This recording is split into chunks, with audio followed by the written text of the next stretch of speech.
Bulavenaka. I'm Nico Mbalnroka here in Jackson, Fiji. I'm from Monedake, Fulanga in Low.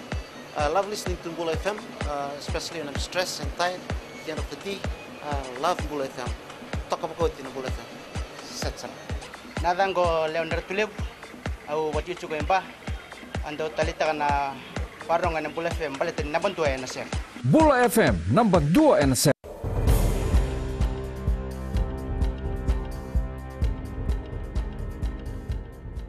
Nimbolo benaka sa kongo na bolelaka ni nonda itukutuku na mbongen dindai. Tumbu sibia saratiko na ngonongo na kisi ni dengue fever ka dingo mirawa diwana rautini katolu na kisi mana Januari kina Aprili ni ambake ongo.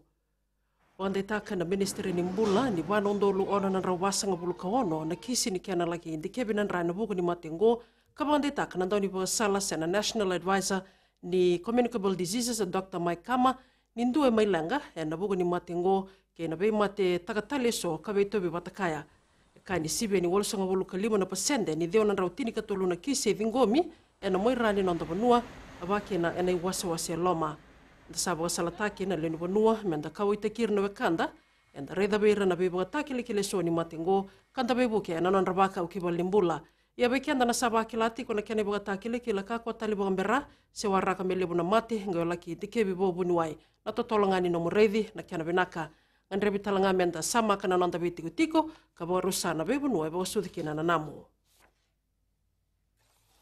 tukuna na ilili ni songo ba politiki na Sadelpa ho sitibe ni Rambuka ni ngandrebi mena boga mau ni songo ba politiki ngo merau rawati kene lebo ni ndambe ena be ndingi ni ronondolo tini kwalo tukuna Rambuka ni sabwa danga utiko ngonongo na beitala noa ke na tolutal ni songo ba politiki ratu abenga tia na be ndingi ni ronondolo tini kaba ena madha sawati aboya do bibosakiki na Sadelpa ke ni songo ba politiki na Fiji Labour Party, the People's Democratic Party, ke na Fiji United Freedom Party.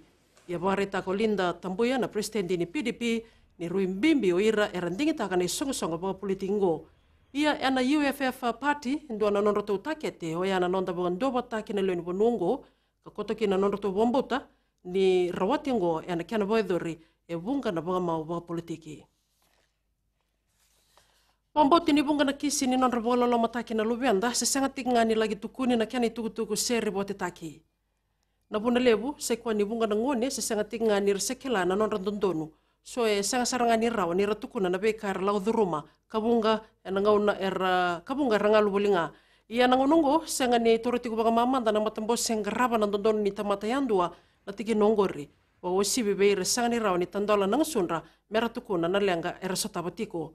Unga rakani satu mutinga ni wili ni kisingo salamuriana non rabore taka ni ndondo mena bole butaki na daga ni bebo gara ramataki membaleta na child abuse sana non rabola lo mataki no ngone na tukutuku mena bole bolbola ni ndo bembitaki ni matini tu yani lima na ngone lele mana tini kawalu ne mbaki non rambula era baga sanga na bula sauti ngondo na tikina ngandraba kina baku ko na matambo singaraba na ndondo ni tamata yandua mena bebo gara ramataki na se awareness. Kina nonda itukutuku ningita na rawa ni matatagi viti na sota ni FIFA World Cup Stage 3 qualifier o Jared Loom. Tabakir na mga lelaka ni nonda itukutuku na buwang yenday ni gaibo tundalinga tigumay ni mataka Mbula FM kina Radio Fiji 1 membalata na bay tukutuku taliso baro taki FBC News.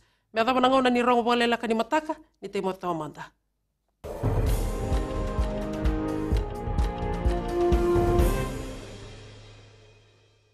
Sa arnayana oya wo chonen rut kele bai buni moli rakira sa ama pinakantin na dawa ama na Radio Fiji 1 Dalongali baga panenu makaya machona belantari watu ang dawaro na Radio Fiji 1 bando bai bichi oya wo labini ya nambuli mana FSC imba ondo talita kana Radio Fiji 1 dalango police matawalu susungemba ang bulabat mai Radio Fiji 1 emba na Radio Fiji 1 nandu mai bitin bonga ni bienal